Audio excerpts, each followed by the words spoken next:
Hello दोस्तों, कैसे हो आप सब। आशा करता हूँ कि सब अच्छे होंगे। तो चलिए आइए स्टार्ट करते हैं आज का वीडियो। और आज का जो वीडियो रहने वाला है वो है यूटेट पेपर फर्स्ट। और ये पेपर करने वाले हैं हम 2019 के पेपर को सॉल्व करने वाले हैं। और 2019 के पेपर में आज करने वाले हैं हम भाषा द्वितीय हिंदी के प्रश्न सॉल्व करने वाले हैं। तो दोस्तों, हम इस वीडियो के माध्यम से सीधा हिंदी व्याकरण और हिंदी पैडालॉजी को करने वाले हैं। हम गद्यांश को नहीं करेंगे। तो हिंदी द्वितीय में दो गद्यांश दिए गए हैं, उनको नहीं करेंगे। उनको करने में थोड़ा समय ज़्यादा लग जाता है और वीडियो लंबी बन जाती है। तो चलिए दोस्तों, स्टार्ट करते हैं पहले प्रश्न से। आज का जो हमारा पहला प्रश्न रहेगा वो रहेगा, देखिए, 68 तक क्या दिया गया है, गद्यांश दिया गया है। तो आज का हमारा पहला प्रश्न रहेगा 69वां प्रश्न से हम आज स्टार्ट करने वाले हैं। तो चलिए दोस्तों, चलते हैं आज के पहले प्रश्न की ओर। तो दोस्तों, आज का जो हमारा पहला प्रश्न है वो है, औचित्य सिद्धांत के अधिष्ठाता आचार्य कौन है? आनंदवर्धन, वामन, कुंतक, क्षेमेंद्र। तो दोस्तों, इसका जो सही आंसर हो जाएगा वो हो जाएगा ऑप्शन नंबर डी। इसका सही उत्तर हो जाएगा क्षेमेंद्र। क्या है? औचित्य सिद्धांत के अधिष्ठाता आचार्य हैं। तो चलिए बढ़ते हैं अगले प्रश्न की ओर। अगला जो दोस्तों प्रश्न है वो है, परिमिल रचना के कवि हैं माखनलाल चतुर्वेदी, सूर्यकांत त्रिपाठी निराला, महादेवी वर्मा और सुभद्रा कुमारी चौहान। तो दोस्तों, इसका जो सही आंसर हो जाएगा वो हो जाएगा ऑप्शन नंबर बी। इसका सही उत्तर हो जाएगा सूर्यकांत त्रिपाठी निराला परिमिल रचना के क्या है, कवि हैं। तो चलिए बढ़ते हैं अगले प्रश्न की ओर। अगला जो दोस्तों प्रश्न है वो है, वाल्मीकि रामायण में किस भाषा का प्रयोग किया? वाल्मीकि ने रामायण में किस भाषा का प्रयोग किया? हिंदी, संस्कृत, अवधी और ब्राह्मी। तो दोस्तों, इसका जो सही आंसर हो जाएगा, वाल्मीकि ने रामायण को किस में लिखा? संस्कृत में लिखा। तो बी इसका सही उत्तर हो जाएगा। तो चलिए दोस्तों, बढ़ते हैं अगले प्रश्न की ओर।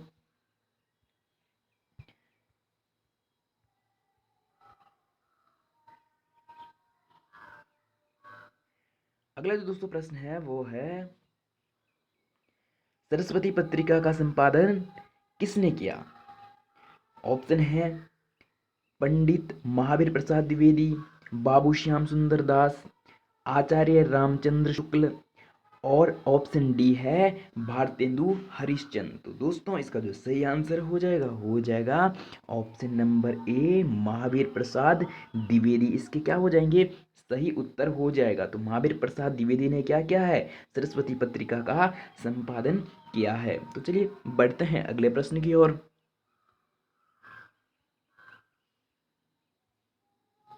अगला जो दोस्तों प्रश्न है वो है,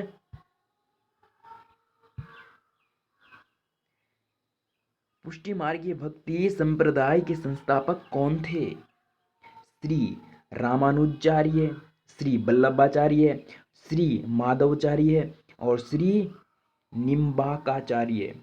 तो दोस्तों, इसका जो सही आंसर हो जाएगा वो हो जाएगा ऑप्शन नंबर बी। इसका सही उत्तर हो जाएगा श्री वल्लभाचार्य क्या है? पुष्टि मार्ग भक्ति संप्रदाय संस्थापक हैं। तो चलिए बढ़ते हैं अगले प्रश्न की ओर। अगला जो दोस्तों प्रश्न है वो है, वाक्य रसात्मक काव्यम उक्त कथन किस आचार्य का है? जगन्नाथ, भामो और विश्वनाथ और भरत मुनि। तो दोस्तों, इसका जो सही आंसर हो जाएगा ऑप्शन नंबर सी विश्वनाथ का क्या है? वाक्यम रसात्मक वाक्यम, ये किसका कथन है? तो ये कथन है दोस्तों किसका? विश्वनाथ का कथन है। तो चलिए बढ़ते हैं अगले प्रश्न की ओर। अगला जो दोस्तों प्रश्न है वो है, खीर शब्द का तत्सम उदोन, छार, छीर, इनमें से कोई नहीं। तो दोस्तों इसका जो सही आंसर हो जाएगा, खीर का तत्सम क्या हो जाएगा, खीर का तत्सम क्या हो जाएगा, छीर हो जाएगा। तो चलिए दोस्तों बढ़ते हैं अगले प्रश्न की ओर। अगला जो दोस्तों प्रश्न है वो है,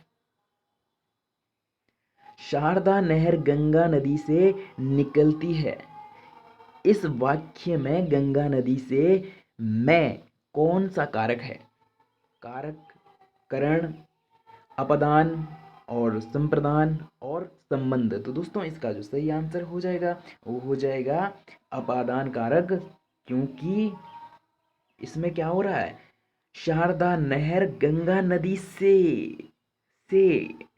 अलग हो रही है। अलग होने के सेंस में क्या आता है, अपादान। जैसे कि वृक्ष से पत्ता गिरता है तो उसमें भी क्या हो जाएगा, अपादान कारक हो जाएगा। तो चलिए दोस्तों बढ़ते हैं अगले प्रश्न की ओर। अगला जो दोस्तों प्रश्न है वो है, वह लड़की सुंदर है, इस वाक्य में कौन सा विशेषण है, गुणवाचक, संकेतवाचक, व्यक्तिवाचक, इनमें से कोई नहीं। तो दोस्तों वो लड़की सुंदर है, ये लड़की का क्या है, गुण है, ना कि संकेत कर रहा है।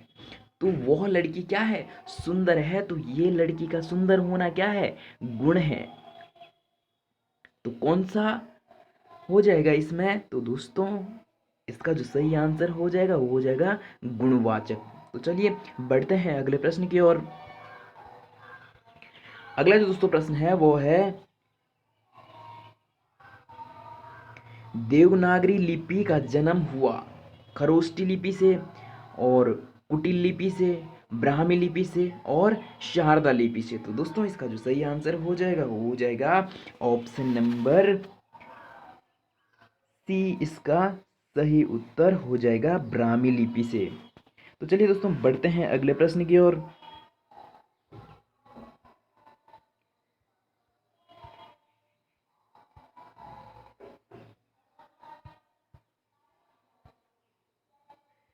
अगला जो दोस्तों प्रश्न है वो है,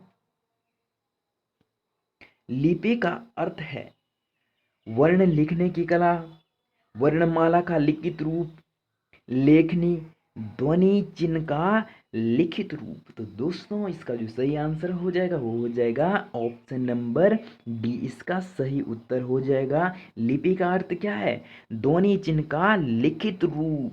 तो चलिए बढ़ते हैं अगले प्रश्न की ओर।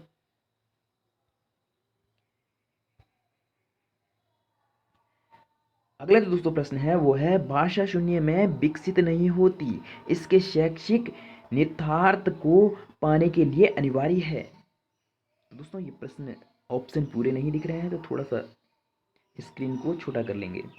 तो दोस्तों ऑप्शन ए है, विद्यालय पढ़ाई लिखाई, भाषा प्रयोग, पारिवारिक संवाद और सामाजिक अंतःक्रिया। तो दोस्तों सामाजिक अंतःक्रिया क्या है, भाषा विकास के लिए सर्वाधिक महत्वपूर्ण है। तो इसका जो सही आंसर हो जाएगा वो हो जाएगा ऑप्शन नंबर डी। तो चलिए बढ़ते हैं अगले प्रश्न की ओर। अगला जो दोस्तों प्रश्न है वो है, छात्रों के लिखित कार्य के आकलन में सर्वाधिक महत्वपूर्ण है। तो दोस्तों आप एक शिक्षक हैं, तो शिक्षक के रूप में आप क्या छात्रों को जो क्या है लिखित कार्य उसका आकलन सर्वाधिक महत्वपूर्ण, किस चीज को आप सबसे ज्यादा क्या देंगे, तवज्जो देंगे। ऑप्शन ए है बर्तनी, कि जो बच्चे ने लिखा वो एकदम शुद्ध शुद्ध होना चाहिए, सिर्फ शुद्ध शुद्ध ही होना चाहिए। और अगला है वाक्य विन्यास, और सी है तत्सम शब्दों का प्रयोग, और डी है अभिव्यक्ति विचार। तो दोस्तों इसका जो सही आंसर हो जाएगा वो हो जाएगा अभिव्यक्ति विचार। आप क्या है, आप बच्चे के क्या कर रहे हैं, लिखित कार्य का आकलन कर रहे हैं। तो सर्वाधिक महत्वपूर्ण क्या हो जाता है, बच्चे के विचार, वो अपने विचारों को किस प्रकार से अभिव्यक्त कर रहा है। तो दोस्तों इसका डी आंसर सही आंसर हो जाएगा। तो चलिए बढ़ते हैं अगले प्रश्न की ओर। अगला जो दोस्तों प्रश्न है वो है, निम्नांकित शब्दों में से वर्तनीजन्य अशुद्ध बताइए।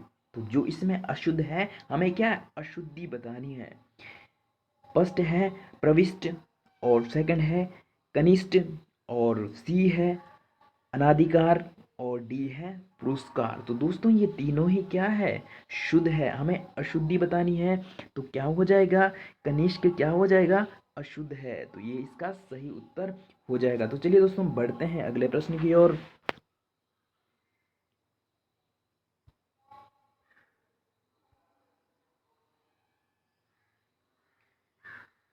अगला जो दोस्तों प्रश्न है वो है निम्नांकित काव्य पंक्ति में अलंकार बताइए। तो दोस्तों दुख इस मानव आत्मा का रे नित का मधुमेह भोजन है, भोजन दुख के तम को खाकर भरती प्रकाश से वो मन। तो दोस्तों ऑप्शन ए है विभावना, और बी है निर्देशना, और सी है समासुक्ति, और डी है विरोधाभास। तो दोस्तों इसका जो सही आंसर हो जाएगा वो हो जाएगा ऑप्शन नंबर ए, इसका सही उत्तर हो जाएगा। तो चलिए बढ़ते हैं अगले प्रश्न की ओर।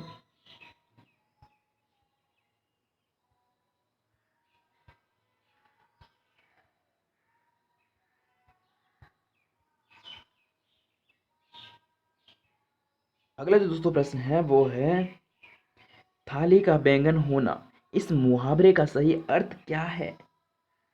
ऑप्शन ए है बहुत रुचिकर होना, और बी है सर्वत्र उपलब्ध होना, और सी है अस्थिर विचार का होना, और डी है मनपसंद का होना। तो दोस्तों इसका जो सही आंसर हो जाएगा वो हो जाएगा ऑप्शन नंबर सी, अस्थिर विचार का होना। मुहावरे का मतलब क्या है, थाली का बैंगन होना। तो चलिए बढ़ते हैं अगले प्रश्न की ओर।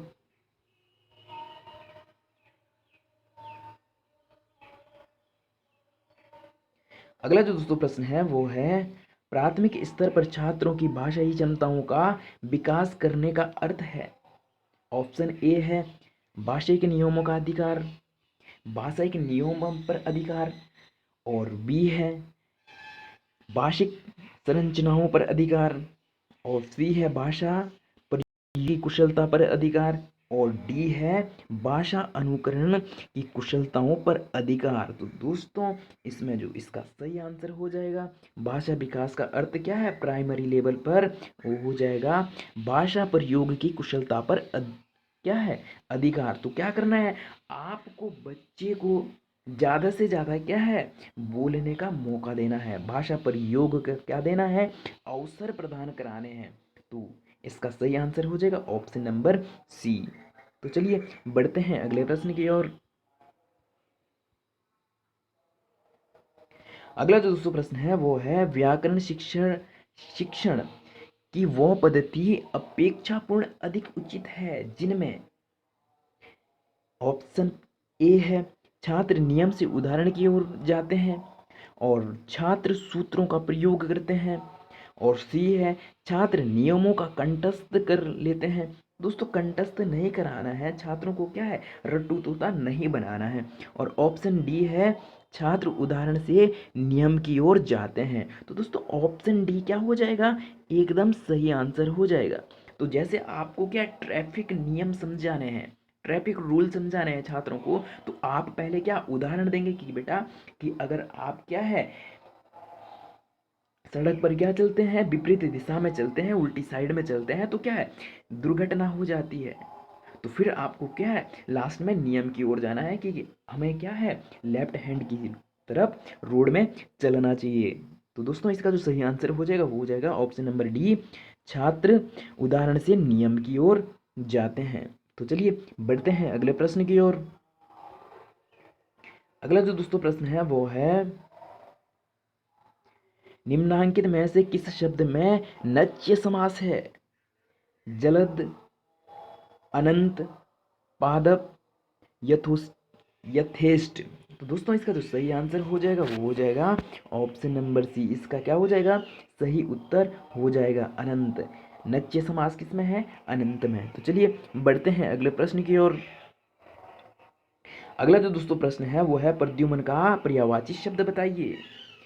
ऑप्शन ए है कपिध्वज, और बी है गरुड़ ध्वज, और सी है मकर ध्वज, और डी है वृषध्वज। तो दोस्तों इसका जो सही आंसर हो जाएगा वो हो जाएगा ऑप्शन नंबर सी, मकर ध्वज इसका सही उत्तर हो जाएगा। तो चलिए बढ़ते हैं अगले प्रश्न की ओर।